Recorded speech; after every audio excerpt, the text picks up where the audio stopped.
Olá, pessoal! Eu me chamo Agnes Gigas e sou repórter da editoria Último Segundo do Portal IG.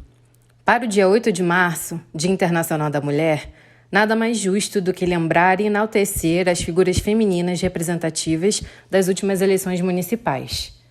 Nessas eleições de 2020, além da pandemia da Covid-19, a diversidade e a representatividade ganharam o cenário das votações.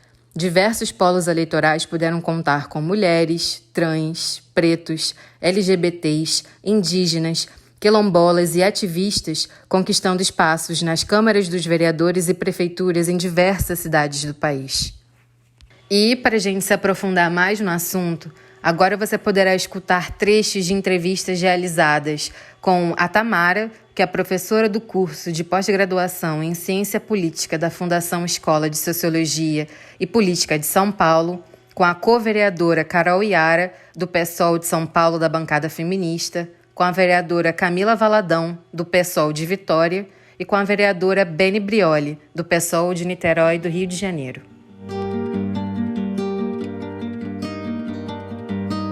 A Tamara, professora de Ciências Políticas, fala um pouco sobre a possibilidade da sociedade se acostumar com políticas próprias voltadas para as questões sociais e sobre como a representatividade teve resultados mais expressivos do que a conhecida velha política.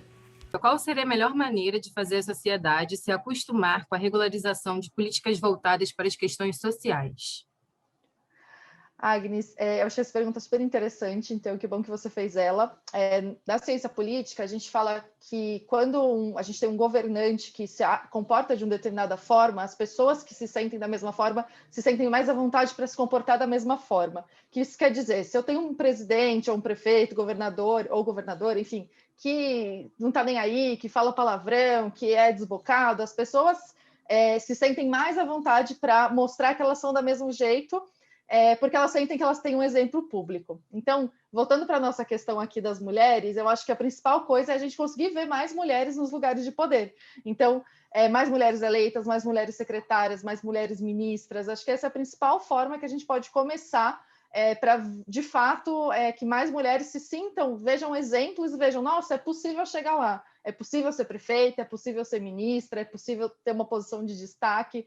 Então, acho que o primeiro passo básico é a gente ter bons exemplos entre os nossos já governantes, né? Para que as mulheres se sintam cada vez mais empoderadas e nos seus lugares que elas devem ocupar da política. Tamara, é possível dizer que a velha política, de certa forma, está sendo deixada para trás com os resultados dessas eleições?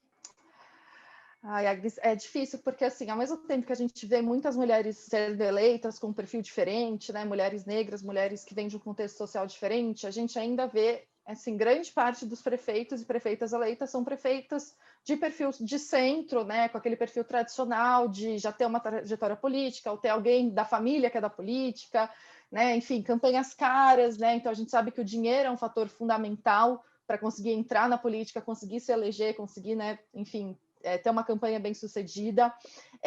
Então, assim, a gente vê de fato que tem um respiro novo, mas a gente ainda vê que 90% da situação ainda se compara aí com o que a gente chamaria da velha política, né? A gente tem um movimento, desde a eleição de 2016, de eleger mais o que a gente chama dos outsiders, né? Que são as pessoas que estão fora do sistema político tradicional. E aí pode ser, assim, outsider cabe tudo, né? Cabe desde o cara que fala que não precisa da política, que não, né, não vai resolver tudo com a gestão, até a pessoa que, de fato, vem de um contexto diferente daquele que as pessoas que estão ali tradicionalmente. Então, a gente vê que esse movimento é uma coisa que a gente tem estudado, tem verificado que, de fato, a gente tem cada vez mais presença dos outsiders, né, de fora da política, dentro da política, o que também tem toda a sua contradição aí nesse discurso. Então, isso demonstra um movimento que, de fato, tem uma mudança. Mas, ao mesmo tempo, a gente ainda vai ter um bom percurso até conseguir ter uma Câmara dos Deputados mais diversa, câmaras municipais mais diversas, porque no momento, né, no momento de instabilidade política, isso é um diagnóstico que a gente faz baseado na eleição de 2020, né, que a gente está nesse cenário que ninguém sabe o que vai acontecer, né, pandemia, as pessoas apostam num cenário demais que elas já estão mais acostumadas. Por isso que a gente viu muitos prefeitos de centro serem eleitos. Então, em vez das pessoas radicalizarem, né, escolherem falar, não, vamos mudar tudo e vamos ver se dessa vez funciona, não. Eles preferem ficar, as pessoas em geral, né, uma análise que a gente faz, elas preferem ficar num espaço de maior segurança. Então, a gente ainda acho que tem um caminho aí pela frente para superar, né, o que a gente chama de velha política aí. Mas sim, a gente vê um movimento começando que precisa ser muito reforçado pelas pessoas que estão fora da política também, né, institucional. Então, pela gente, pela sociedade, pelos grupos, precisa ter muito apoio, precisa ter movimento social de base apoiando esses candidatos, essas candidatas. Então, acho que tem um grande espaço para a gente também, enquanto cidadãos, fazer esse movimento de cobrar e de votar em representantes diferentes, né? As pessoas não chegam na política por acaso, elas são votadas por pessoas normais, né? Então, a gente tem sempre que lembrar que elas têm elas são autorizadas pela gente, né, a atuar em nosso nome. É isso que a gente faz no momento da eleição. Então, é sempre importante ter isso em mente também.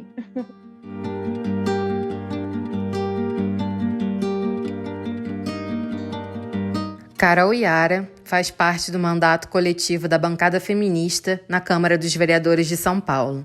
Ela fala sobre as duras ameaças e preconceitos sofridos por ela durante sua campanha e sobre quais atitudes a Câmara dos Vereadores deveria tomar para proteger os seus candidatos eleitos. Ultimamente, a gente está tendo uma onda de ameaças contra vereadores no Brasil muito grande. Infelizmente, você faz parte desse grupo. Quando você decidiu ir em frente com a sua candidatura, você esperava que, por essa exposição da campanha, você ficaria mais vulnerável em receber esse tipo de intimidação? Você tinha dimensão de que as ameaças poderiam atingir essa proporção de violência? E se sim, quais medidas você tomou para se prevenir delas? Olha, eu tinha uma perspectiva de que eu iria incomodar, né? Que eu iria, assim, de algum modo, não satisfazer alguns setores da sociedade que são contra as minorias, são contra as pessoas trans, que são racistas, né? Mas eu não imaginei que seria tão rápido, né? O que me surpreendeu foi a rapidez, né? De no primeiro mês de mandato eu sofrer um atentado contra a minha família, contra mim, na porta da minha casa, né? Dois estampidos, dois disparos na minha porta, né? A investigação está correndo para saber se foi de fato disparos de armas de fogo ou alguma bomba, mas o fato é que tudo isso veio contra meu corpo, contra a minha família e contra o meu exercício político. Então, eu não tinha noção de que seria tão rápido, de que o incômodo é tão rápido, né? De que só o fato de existir uma travesti intersexo, que vive com HIV e que chegou ao parlamento, isso por si só já é algo que provoca ira, né? Seja de setores organizados, seja só do fascismo banal, né? Dessa coisa aí que as pessoas se sentem à vontade, né? De colocar suas violências, colocar seu terror para fora, né? E aterrorizar quem elas acham que são mais vulneráveis, né? Então, isso as mulheres negras, as mulheres trans estão mais expostas mesmo.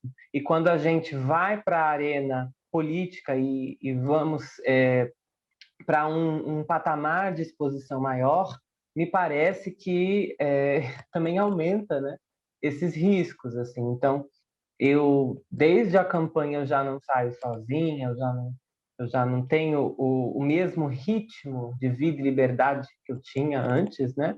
E agora muito menos, né? Então, eu tenho que calcular, por exemplo, se eu vou num ato, se eu vou numa atividade, tem que ver qual segurança que vai me acompanhar, se tem um motorista, o carro, enfim, são todos detalhes que não existia antes, né, de eu entrar na vida política, né? Embora a gente sabe que as travestis e transexuais, né, estão expostas aí para qualquer coisa, né, de qualquer tipo de violência A bizarra, qualquer né, hora, né?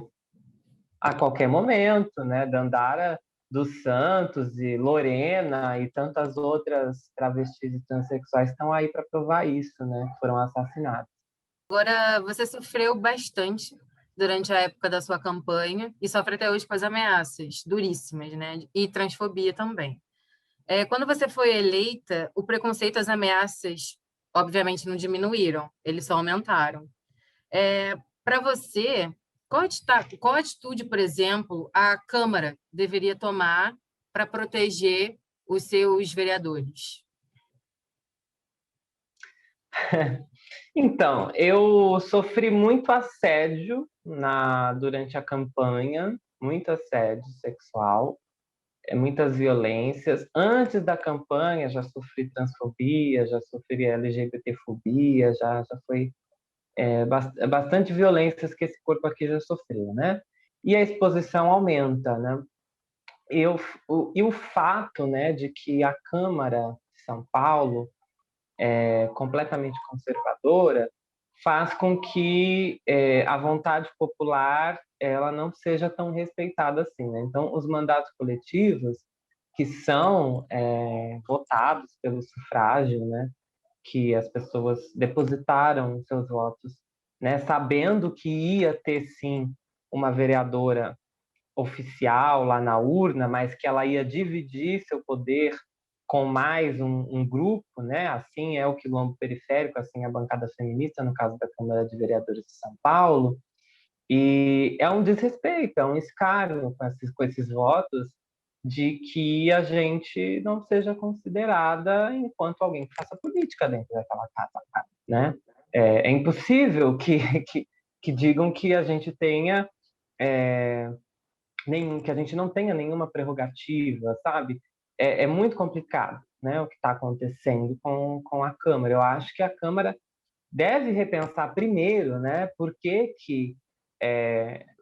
os funcionários da Câmara, né, em geral, né, aí eu não estou falando nem do que é vereador e do que não é, né, mas por que os funcionários da Câmara, se forem ameaçados, então quer dizer que a vida deles não importa? Esse é o questionamento que eu faço. Então, por que um assessor, um técnico administrativo da Câmara ser atacado não representa que a Câmara está sendo atacada? Num momento, numa conjuntura brasileira, de que as instituições estão sofrendo ataques, que ministros do STF são ameaçados. Então, assim, do que a gente está falando? Onde estão essas instituições? Essas instituições elas só vão acordar quando elas estiverem fechadas? Essa é a minha dúvida, sabe? De até que ponto as democracias elas vão, de fato, definhando por uma inércia, por um conservadorismo dessas instituições, né? Que não reagem, que não fazem as coisas que devem ser feitas, né? Então, independente se a mesa diretora tenha uma discordância ideológica com o meu partido, ou uma discordância de que o mandato coletivo não é a melhor coisa, etc. e tal, mas ela deveria se posicionar tanto em favor da democracia, como, né, de que a vida está em primeiro lugar, né? Eu acho que essa questão, e de que é um ataque, né, um ataque à instituição. Então, ela deveria reagir contra esse ataque à instituição. Né? Mas nós esbarramos aí em algumas letras burocráticas que eles preferem se agarrar, mesmo vendo que, A que situação essas está letras fora de podem, controle, podem né? prejudicar. Exato.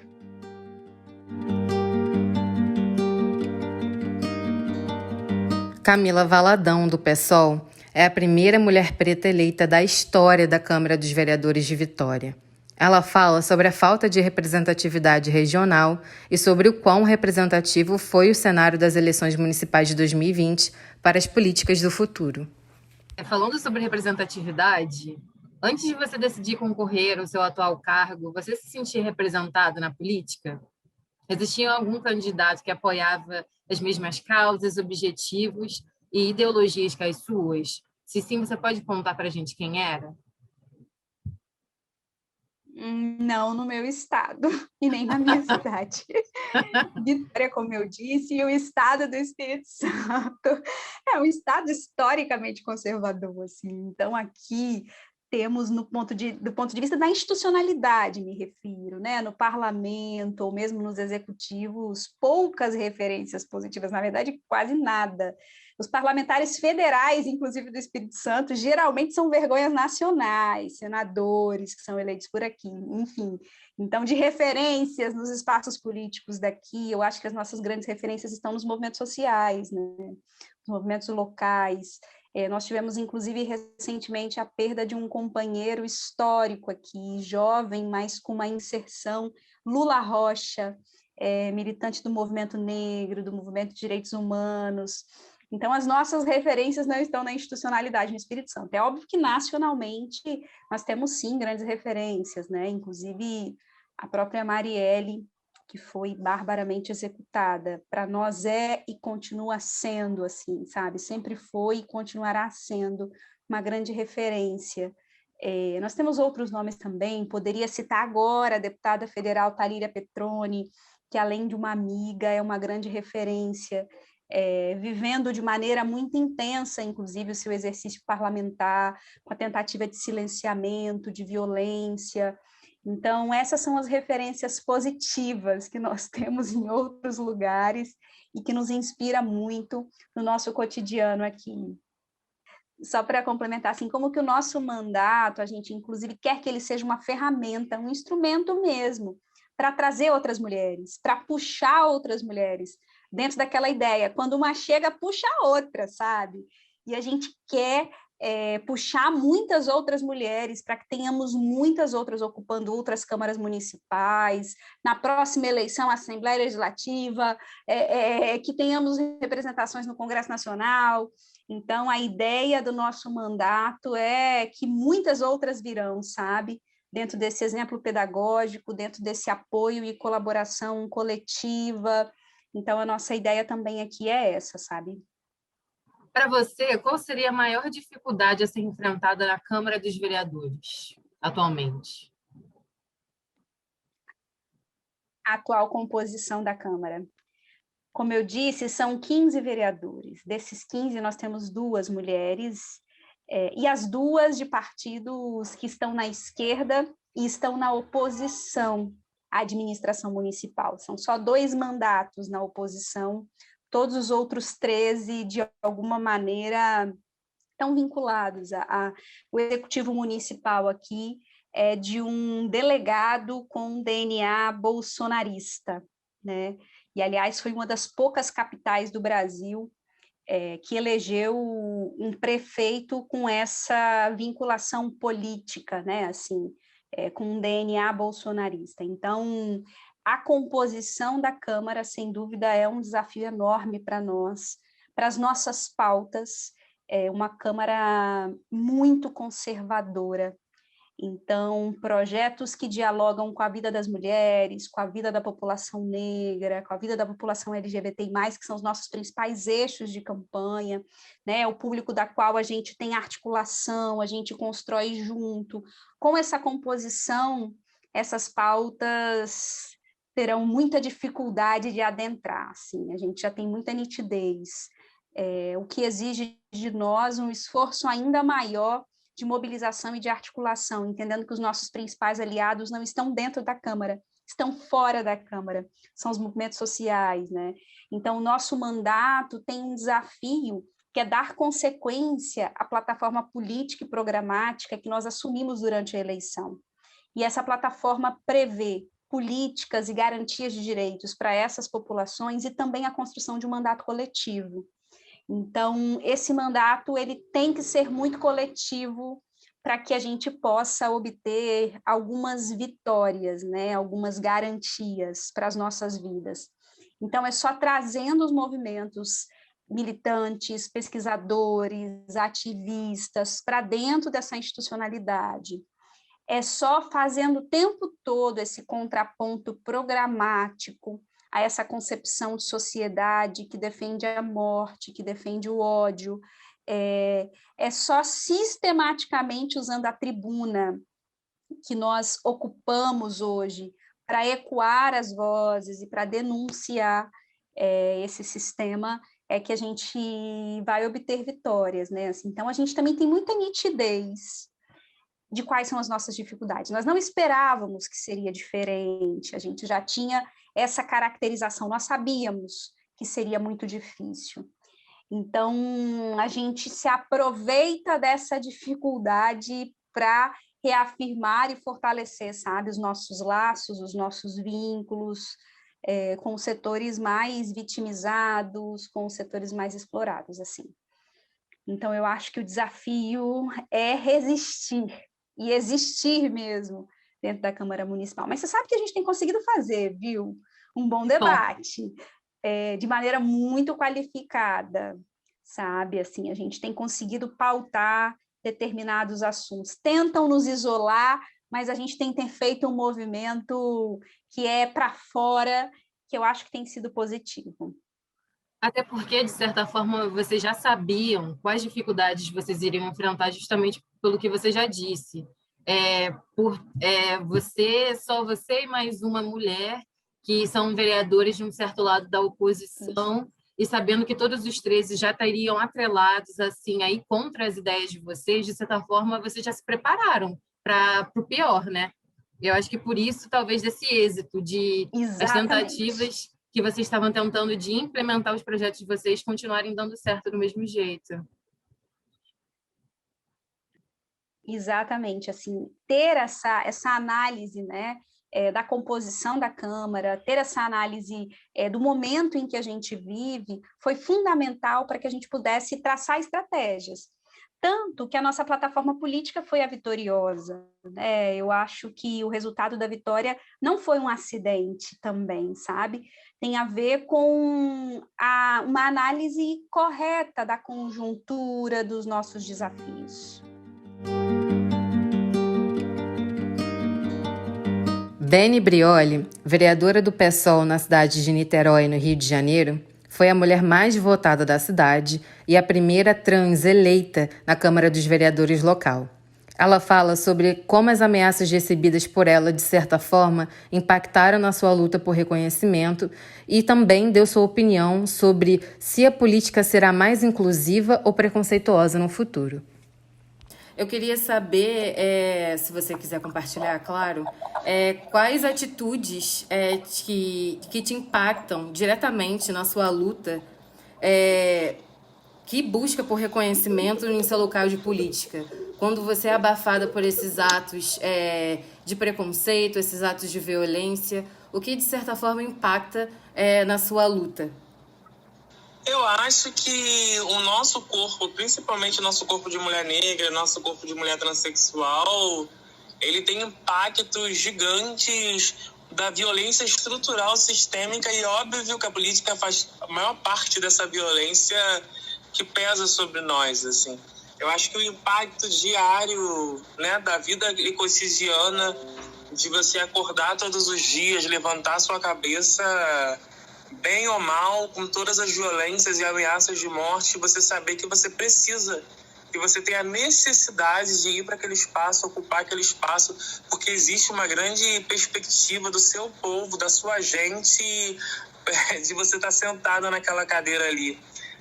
E, ao mesmo tempo, quanto ódio de você estar sentada ocupando aquele lugar. O seu corpo vai ser transversal a todas as violências que já são estruturais, do racismo, da transfobia, para qualquer pessoa negra e trans, mas essa violência num recorte muito mais profundo, muito forte e tenso da visibilidade, da notoriedade, sabe, de tudo aquilo que te coloca em destaque no fronte de luta mesmo, tanto das coisas boas, mas também das coisas ruins, né? O quanto que te passa todas as inseguranças, todas as maldades, todas as perversidades, né? Tudo aquilo que de ruim da política, o quanto que isso te afeta, porque é estrutural e é estruturante mais ainda quando o seu corpo se coloca à frente para combater essas desigualdades. É possível perceber que um extremismo aqui no Brasil cresceu bastante de uns anos para cá. Porém, mesmo com esses acontecimentos, você foi eleita, passando por cima de uma antiga política muito conservadora.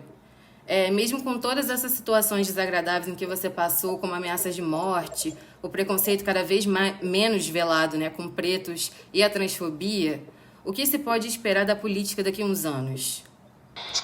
Então, fica acreditando, né, fazendo uma percepção do quanto que as nossas lutas, né, aquilo que a gente reivindica, a nossa ancestralidade, o quanto que isso vem caminhando para um lado muito acertado da vitória.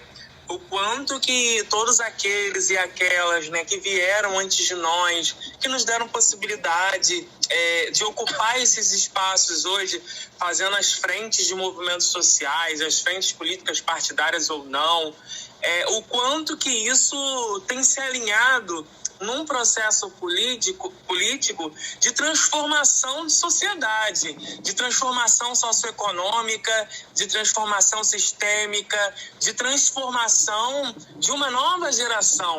Essa nova geração marcada, inclusive, que tem marcos históricos dos movimentos sociais, que tem marcos históricos de Lélia, de Carolina, de Dandara, que tem marcos históricos de um processo, né, de formiguinha, de construção de uma sociedade antirracista, de uma sociedade anti-LGBT-fóbica, de uma sociedade feminista, de uma sociedade de garantia de direitos para aqueles que historicamente são sofridos. E se, por um lado, o fascismo, o conservadorismo, ele vem dando respostas mais ousadas e agressivas, é justamente por isso. Nós chegamos num determinado momento da nossa vida, que a branquitude está estremecida. O projeto de branquitude que foi estabelecido para nós, negros e negras, para nós, setores da sociedade mais oprimidos, esse projeto foi errôneo, é falho, e nós estamos mostrando com a nossa pele, com o nosso território, com a nossa expressão de identidade de gênero e de orientação sexual, o quanto que esse projeto é falho. Então é isso, pessoal. Ficamos por aqui nesse podcast especial para o Dia Internacional da Mulher, voltado para a representatividade apresentada nas últimas eleições municipais. Espero que vocês tenham gostado e até a próxima. Esse episódio foi escrito e apresentado por mim, Agnes Gigas, e teve edição de Letícia Carvalho.